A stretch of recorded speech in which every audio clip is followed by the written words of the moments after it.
Horizon théosophique, Compagnie Théosophie à Paris, conférence sur le thème « Homme, connais-toi toi-même ». Gnotis auton, connais-toi toi-même, voilà ce qu'on lisait au fronton du temple de Delphes quand on venait consulter la Pythie pour quelques problèmes assez importants. Bien entendu, on comprend tout de suite que celui qui allait entrer dans le temple d'Apollon à Delphes devait laisser dehors toutes ces petites préoccupations de son moi personnel, de son égoïsme, et essayer de se tourner vers ce qu'il y avait de plus riche pour s'adresser à Apollon, le dieu du soleil. Tout ça est très très beau, mais il y avait des applications dans la philosophie, et Socrate s'est chargé, en particulier, de discuter tout ce que l'on pouvait tirer de ce précepte de Delphes. Platon, avec Socrate, sont à tous deux, en quelque sorte, à l'origine de nombreux dialogues dans lesquels, très souvent, le précepte de Delphes est discuté. Bien sûr, Platon et Socrate ont eu des héritiers à travers les âges. Il y a eu un certain Plutarque vers le 1er et 2e siècle de notre ère, et ensuite les néoplatoniciens d'Alexandrie, en particulier Plotin, qui a fini par s'établir à Rome. Cette démarche de découvrir le soi profond, l'être que nous sommes, tout cela est largement discuté par Plotin, qui a ajouté à toutes les réflexions philosophiques tout ce que le mysticisme de l'Orient pouvait l'aider à découvrir. Après, il y a eu les successeurs et beaucoup de philosophes se sont attachés à essayer de faire comprendre l'utilité, même l'urgence de découvrir ce que est notre être réel à l'intérieur. Ça va jusqu'à Proclus, ça va jusqu'à l'empereur Julien, dit l'apostat, qui a rétabli la religion grecque alors qu'un de ses prédécesseurs l'avait interdite, effacée, etc. Passons tout de suite à ce que dit Socrate sur le sujet. C'est en particulier dans le dialogue intitulé « Le premier Alcibiade ». Dans ce dialogue, Socrate se trouve avec un jeune, un ado de moins de 20 ans, qui aimerait bien se lancer dans la politique. Mais dans la discussion, on voit que le pauvre garçon est plein d'ignorance des réalités de la vie, etc. Comment pourrait-il faire le bien public dans cette ignorance, évidemment? D'où il faut un retour sur soi-même, il faut se connaître soi-même pour savoir ce dont nous aurions vraiment besoin. D'où tenter de répondre au précepte de Delphes, connais-toi toi-même. Sortir de l'ignorance, en somme, pour prendre vraiment soin de soi-même. C'est une formule assez remarquable dans le dialogue, d'où la discussion sur le précepte. Qu'est-ce que soi-même? Le fond de l'être. Alors il y a une formule assez curieuse, c'est auto, qui pourrait se traduire par le soi en soi-même, le soi lui-même. Donc on voit qu'on va bien plus loin que tout ce que l'on peut penser à propos de l'âme, etc. D'où il y a une nécessité de faire une auto-analyse et bien distinguer ce soi, l'âme intérieure, de tous ses instruments, de ses possessions, etc. Ce soi, c'est l'âme qui est enfermée dans le corps.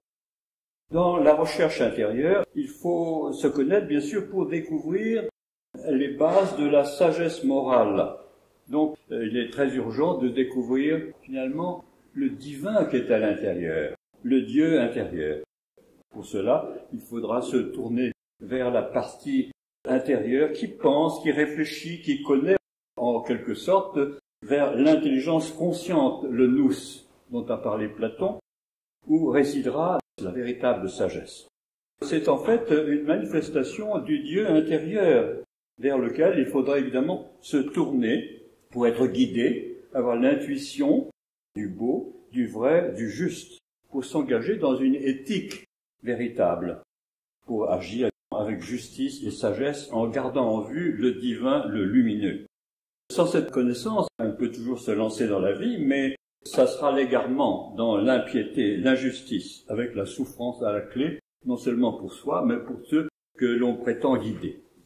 Ce message, qui est très remarquable, a été repris par pas mal de successeurs, et en particulier, on va s'intéresser à ce que dit Porphyre, le grand soutien de Plotin, le grand maître du néoplatonisme. Ce Porphyre, qui a connu Plotin, qui a couché par écrit les Énéades, c'est-à-dire les enseignements de Plotin, est retourné à Rome après la mort de Plotin et a continué d'enseigner le néoplatonisme dans l'esprit de Plotin. Maintenant, il s'agit d'une lettre que Porphyre, ce grand philosophe, doit écrire ou se met en tête d'écrire parce qu'il a été appelé en Grèce pour répondre à un devoir impérieux. Il a donc quitté sa femme, Marcella, épousée assez récemment, mais déjà bien initiée à sa philosophie, après au moins 10 mois d'échange avec elle. Il se trouve que cette femme est mère de 5 filles et peut-être aussi de 2 garçons. Elle devient une épouse esselée, elle tombe en dépression complète. Porphyre, qui l'aime toujours, lui écrit une lettre pour tenter de la relever.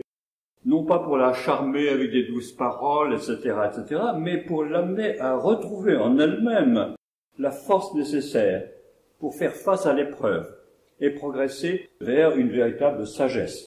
D'où encore l'attention fixée sur le précepte de Delphes. C'est intéressant parce qu'on retrouve les idées de Socrate qu'on a vues dans l'Alcibiade avec des conseils personnels adressés par un connaisseur de la philosophie pratique à une compagne intime, également informée après 10 mois d'échange, comme je l'ai dit, mais qui quand même a besoin d'un grand soutien. Porphyre, dans sa lettre de consolation, reconnaît en Marcella son ouverture à une droite philosophie qui devrait servir, notez bien ça, à la déprimée de câble pour se tenir au milieu des grandes épreuves, pour s'accrocher, pour ne pas tomber dans la détresse. Donc là, une application très pratique de ce précepte de Delphes. Il faudra recourir à la raison, au logos, et non au sentiment. Se souvenir que l'âme, l'être conscient que nous sommes vraiment, est en exil sur la terre. Comme l'avait dit Platon, l'âme est divine dans son essence, elle a été jadis spectatrice du cortège des dieux, mais plus tard elle est tombée sur terre pour être prise dans un corps physique, un corps soma qui est pratiquement un tombeau pour l'âme. Après cette chute, cette catabase, il va falloir remonter. C'est le grand changement, parce que l'âme qui a la nostalgie du retour doit trouver le moyen de revenir. Elle a le besoin secret d'opérer l'anabase, la remontée vers le monde des dieux. C'est un tournant très important dans la vie d'un être. Évidemment, cette âme n'est pas seule, elle a en elle un aspect divin, une dimension divine, qui devrait servir de guide. Notez bien le mot, c'est katégémen, vers les vrais biens. D'où la nécessité d'appliquer le précepte delphique. L'auto-analyse nécessaire, à la lumière de la philosophie, permet de bien distinguer le corps et ses possessions de l'âme. Notez bien, l'âme est comparée au fœtus enfermé dans le chorion, dans la membrane qui enferme le fœtus dans le sein de la mère. Voilà une analogie que la mère de 5 enfants, et même plus, peut-être 7, devrait bien saisir. Maintenant, notez-le aussi, cette âme n'est ni homme ni femme. Attention à ne pas s'enfermer dans une féminité stricte qui emprisonnerait l'âme. Bien distinguer aussi les lois auxquelles l'individu peut être soumis, les lois du corps, les lois de la société, de la personnalité, qui règnent évidemment, auxquelles il faut prêter l'oreille, mais aussi la loi divine. La loi divine impose de tourner la conscience de l'âme dans ce qu'elle a de plus riche et de plus sincère vers le divin qui est présent en elle, que Porphyre appelle, notez-le bien, le vrai maître, le guide, le veilleur, le sauveur. Ainsi, au fin fond de notre être, dans l'intérieur de l'âme, il y a cette possibilité de trouver ce qui va amener l'âme à progresser, à retourner vers la lumière, son guide, son sauveur, etc. Cette dévotion au divin incite à faire du foyer conscient de l'âme le temple du divin. Notez bien le mot aussi. Il y a un jeu de mots, néos, naos. Néos, le soi profond, le soi intelligent et conscient, et naos, le temple, bien sûr. Il va falloir devenir soi-même comme le prêtre de ce temple et préparer le temple pour pouvoir recevoir l'objet de sa dévotion, sa piété, Eusebia. Cette dévotion sera nourrie et soutenue par certaines dispositions nourries dans l'âme, qui sont, notez bien, la foi, la vérité, l'amour, l'espérance. Bien sûr, tout cela n'invite pas Marcella à l'immobilité, au rejet du corps. Malgré tous les serviteurs dont elle dispose, elle devra animer son corps, le faire travailler. Vous voyez, tous les aspects pratiques sont pris en considération et reconnaître les mérites de ceux qui la servent, d'où l'ouverture aux autres. Finalement, notez bien, le fondement de la piété, la dévotion au divin, c'est l'amour des hommes, l'amour pour les êtres humains, la philanthropia. Nous ferons maintenant 2 lectures complémentaires sur le précepte du temple de Delphes, sur lequel il est inscrit « Connais-toi toi-même ». Cette maxime, dont l'origine semble bien se fondre dans la nuit des temps, est à la base de toutes les grandes philosophies et spiritualités du monde. La première lecture est un extrait de l'article d'H.P. Blavatsky « L'alchimie au XIXe siècle ». Ali Pili, probablement un pseudonyme de l'auteur d'un ouvrage en arabe, traduit, publié à la fin du XVIIe siècle, déclare « Celui qui a la connaissance du microcosme ne peut rester longtemps ignorant de celle du macrocosme. C'est pourquoi les Égyptiens, les zélés investigateurs de la nature, disaient si souvent « Homme, connais-toi ». Je te le déclare, qui que tu sois, qui désire plonger dans les profondeurs de la nature, si ce que tu cherches, tu ne le trouves pas en toi-même, tu ne le trouveras jamais au dehors. Celui qui ambitionne la première place dans les rangs des étudiants de la nature ne trouvera jamais un champ d'études plus vaste et meilleur que lui-même. D'accord avec la vérité qui m'a été démontrée par l'expérience, c'est à haute voix et du plus profond de mon âme que je répète les paroles mêmes des Égyptiens. Si ce que tu cherches, tu ne le trouves pas en toi-même, tu ne le trouveras jamais au dehors. Ô homme, connais-toi toi-même, car le trésor des trésors est enseveli en toi. La deuxième lecture est extraite d'un écrit de Porphyre. Il s'agit de sa lettre à Marcella, sa femme, épousée récemment et déjà mère de 5 filles et 2 garçons. Porphyre, appelé en Grèce pour un devoir impérieux, invite sa femme, son élève initié à la philosophie néoplatonicienne, à trouver courage et force en elle-même pour affronter les épreuves d'une séparation temporaire. Il l'invite à rechercher le sens caché du précepte du temple de Delphes, « Connais-toi toi-même », et à placer toute son attention à suivre les conseils pratiques de vie qui en résultent.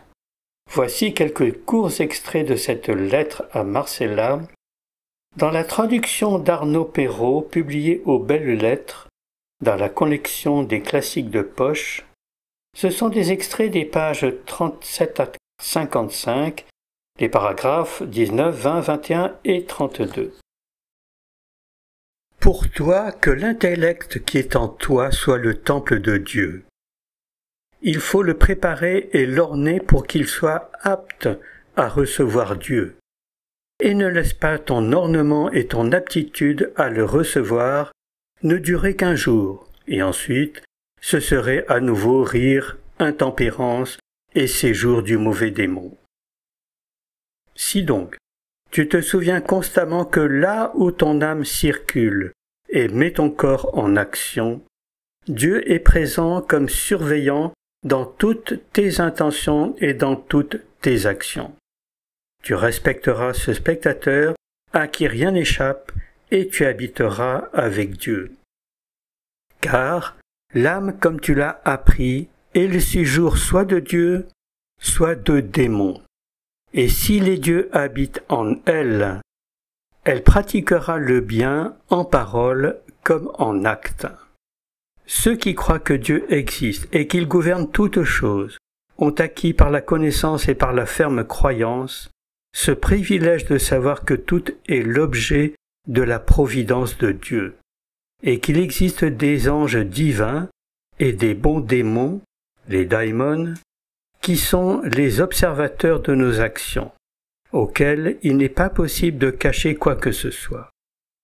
Et, parce qu'ils ont acquis une vie sage, ils connaissent les dieux et sont connus des dieux qu'ils connaissent. La loi divine, elle, crie dans le livre pur de la pensée: si tu ne prends pas garde que le corps est attaché à toi comme la membrane aux embryons portés dans la matrice et la tige au blé qui germe, tu ne te connaîtras pas toi-même. Car nul homme qui ne se pense pas ainsi ne se connaît lui-même. Et enfin, un dernier passage. Plus on se tourne vers ce qui est mortel, plus on dispose son jugement à ne pas être à la mesure de la grandeur de son incorruptibilité. Et plus on se détache de l'attrait pour le corps, plus on s'approche de la mesure divine. L'homme intelligent et ami de Dieu s'efforcera de peiner pour l'amour de l'âme, autant que le reste des hommes souffre pour l'amour du corps, estimant qu'il ne suffit pas de se souvenir de ce qu'il a entendu, mais soucieux de courir vers son devoir du fait de ce qu'il a entendu.